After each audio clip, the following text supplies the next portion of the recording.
weird thing about starting a video, just because I'm wanting to, is sometimes I don't know what audience I'm speaking to.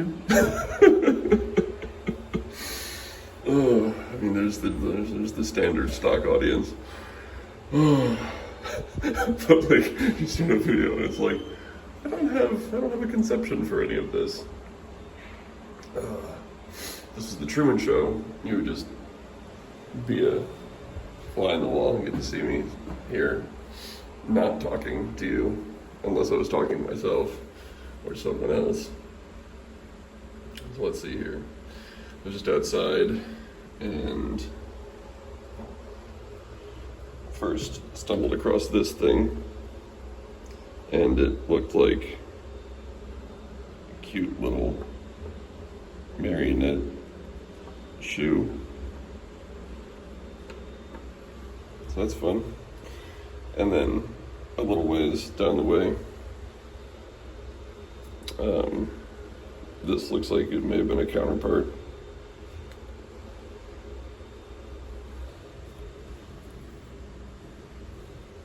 Which reminds me of my friend Rainbow Face.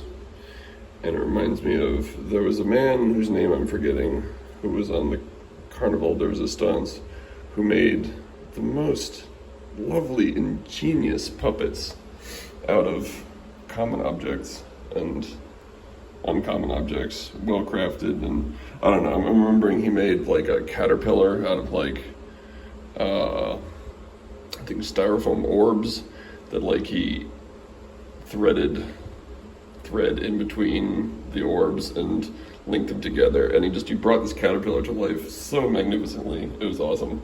But I think he also had built some fine crafted woodworked people that he had made that were just extraordinary.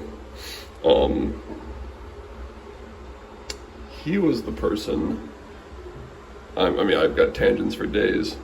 All right. The Carnival de Resistance. Hello! The Carnival de Resistance, for those in the back, was a gathering of a bunch of people, a number of years.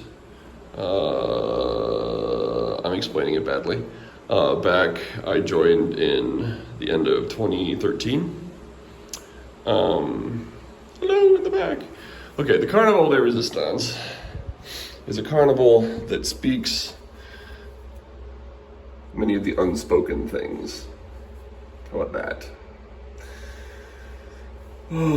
Things that maybe don't often get a lot of play in your dominant culture stories and churches and dining room tables. Stories about resistance to the culture of death. Stories about hope. Stories about love. What is the Carnival de Resistance? Well, I don't know. It's a group of people who try to love each other and live in community for a short period of time on the land, and to make some form of merriment and some form of storytelling in both criticism but also highlighting. Sort of a group of Cassandras, prophets, madmen, wizards and witches and lovers and drummers and those guided by spirit and those who don't know why they were there. I don't know what the Carnival de Resistance was. I don't know what it is, but I know some of the people who were involved. Anyway, one of the things that we did on the carnival, we from an outsider's perspective, besides all that fancy language, what you would have seen is we lived in tents on the land of two different churches in Virginia when I was there, for like a week in one spot, and then we had like a short respite in some somebody's homestead that they put us up for a couple of nights or maybe a night or something. And then I think it was just another week in another church spot where we camped out.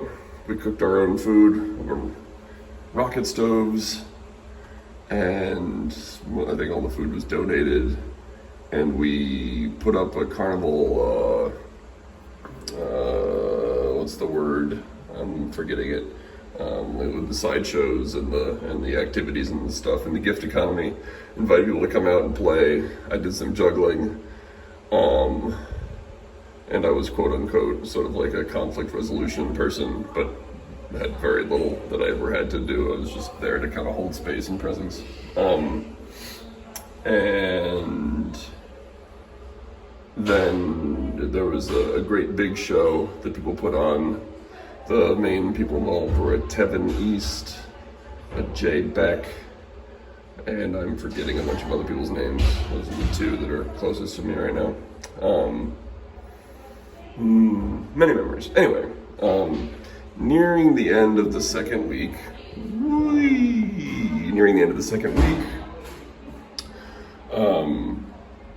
we put on, I think it was framed as like a gift-giving ceremony in some native tradition. I don't actually know the name of the gift-giving ceremony, or the name of the tradition, or where it comes from. But this is how it worked. Everybody brought a gift they wanted to give. So like I could bring this, and you'd place it on a table.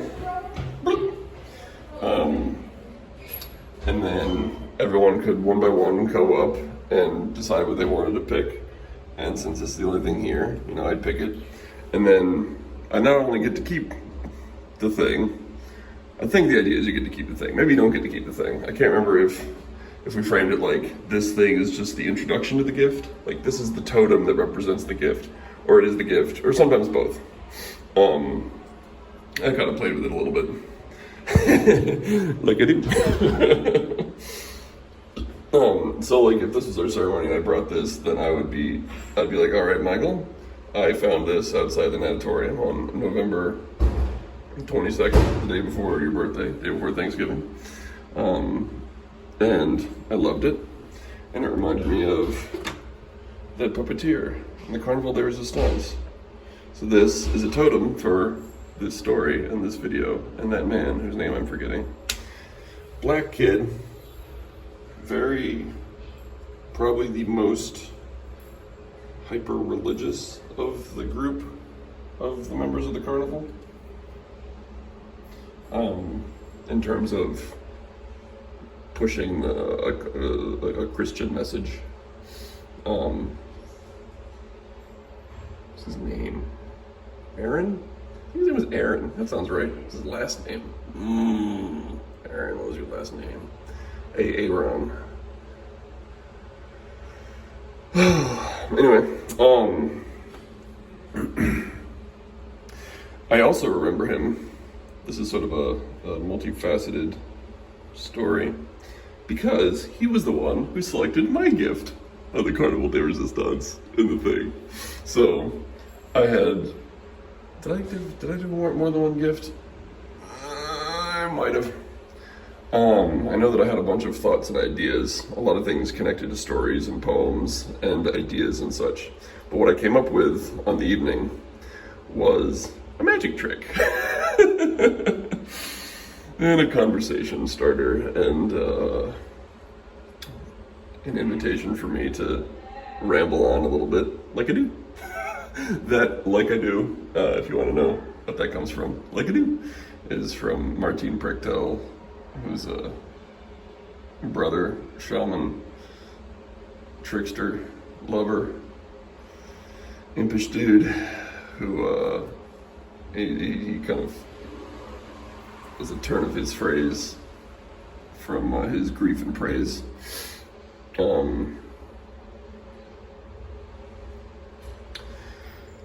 Anyway,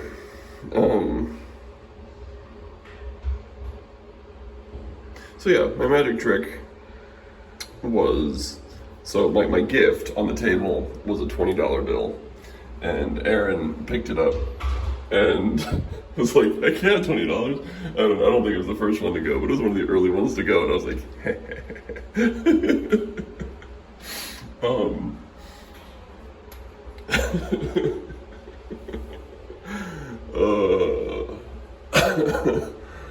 and so like people were going around telling stories, like, I don't know if they did it in order or if they like went like from one side to another, but like someone was like, you know, I got this, and then someone else is like, okay, you get that, and it's also connected to a poem or a song or a story or something, because every totem, everything is connected to a story. And so like we were giving the things and we were giving the stories.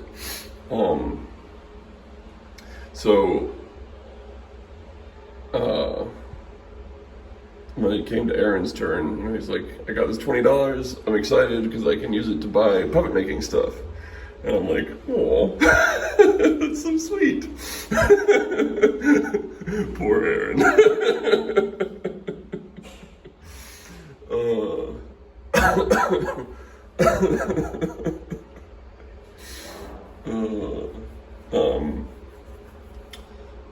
So I was like, so that was for me, and I walk up to him and I take the $20, like, thank you. So this is a magic trick. I'm gonna make this $20 disappear. A lot of Joker energy. And I pull out a lighter. I might be getting ahead of myself. I may have had the story for where the $20 came from. I may have shared that story at the end. We'll pretend that I did the magic trick first. I'm gonna make this $20 disappear. And I light the $20 on fire. And it goes up fast. Money goes up really fast when you burn it. Faster than I was expecting, faster than I could get for my spiel. I think I started it with a spiel first before lighting it up. I'm sure I did, actually. I'm pretty sure I did. I know that the timing didn't work great, but I didn't burn through it immediately. But I was like, I don't think I want to go into the whole spiel right now, but I had a spiel about money.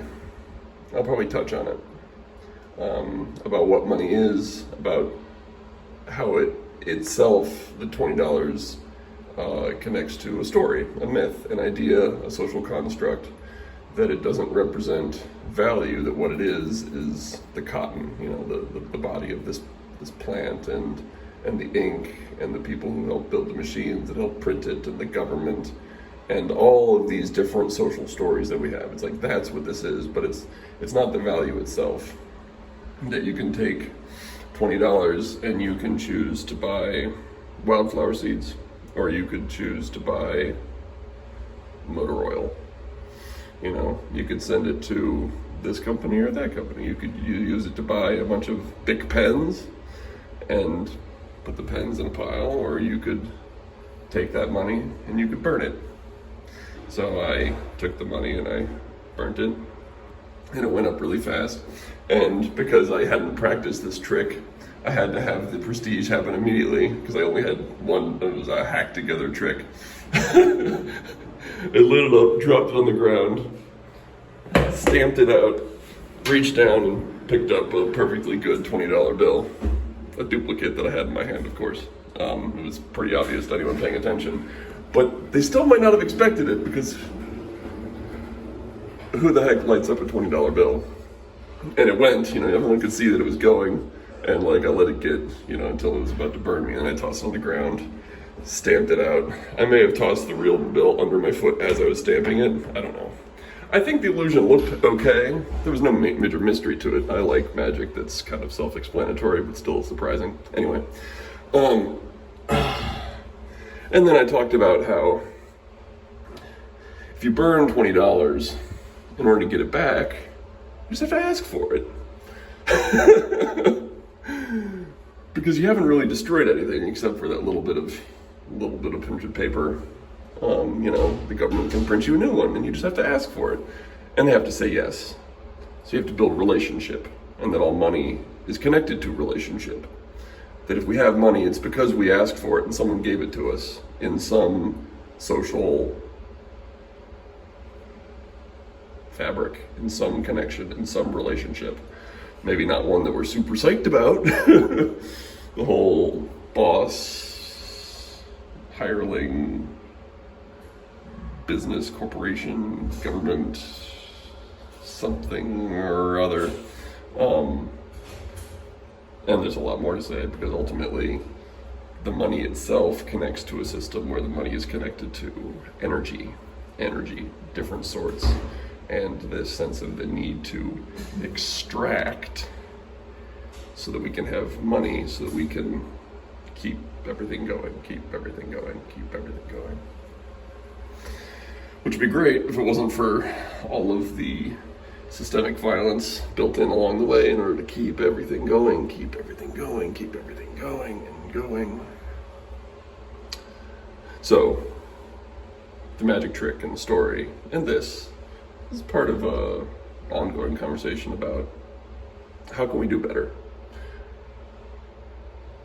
Because, you can take a lot of money and gather together a super amount of money and you can create a super fund site, or you could take that money and do your absolute best to meet each other's needs. I mean, it's hilarious, but it comes back to the Dr. Seuss, needs versus needs, and it comes back to the heart, my heart, your heart, our capacity to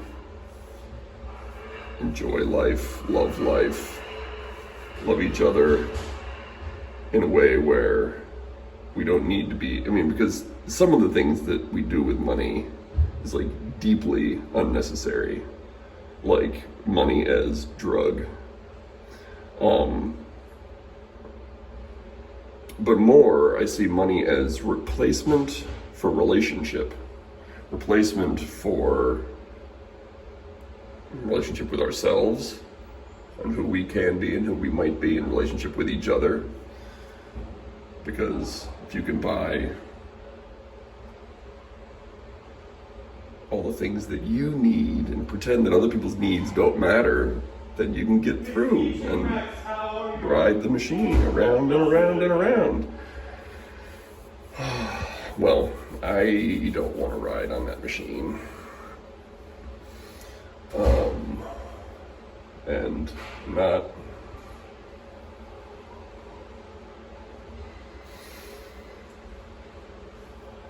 except what I am.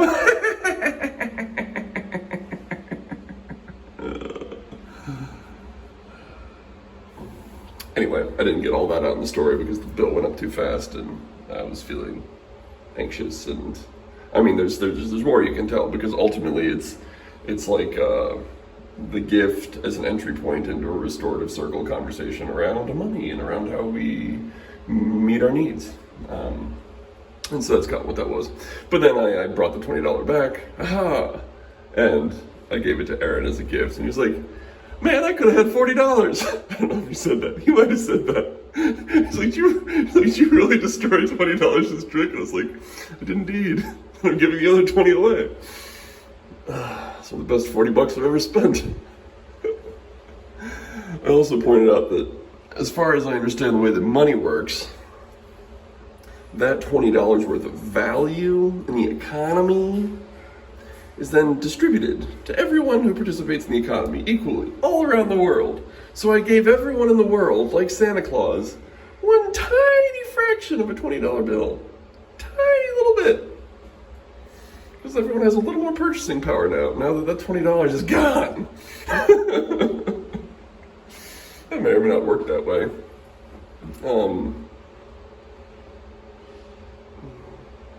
But I feel like I've had that story, at least, that idea that, like, if you took all the money in the world and you burnt half of it, the other half would get twice as valuable. It's the whole Goldfinger, destroy the supply of gold with a nuclear bomb so the gold that I have is more valuable, like, with regards to scarcity and rarity. Of course, because of levers of such and such, I don't think the government noticed that the $20 had been missing, so they probably didn't print a replacement right off the bat.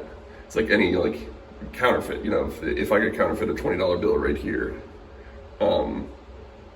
people are like, oh, that hurts you because I'm stealing value from you. Just a tiny little bit.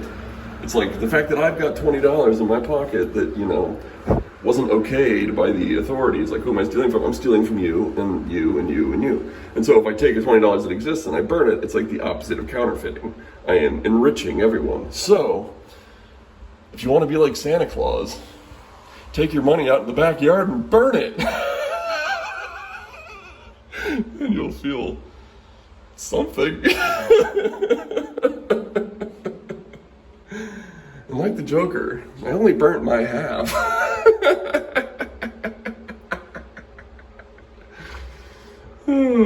Hilarious. Anyway, so now I have a new totem. Cheers.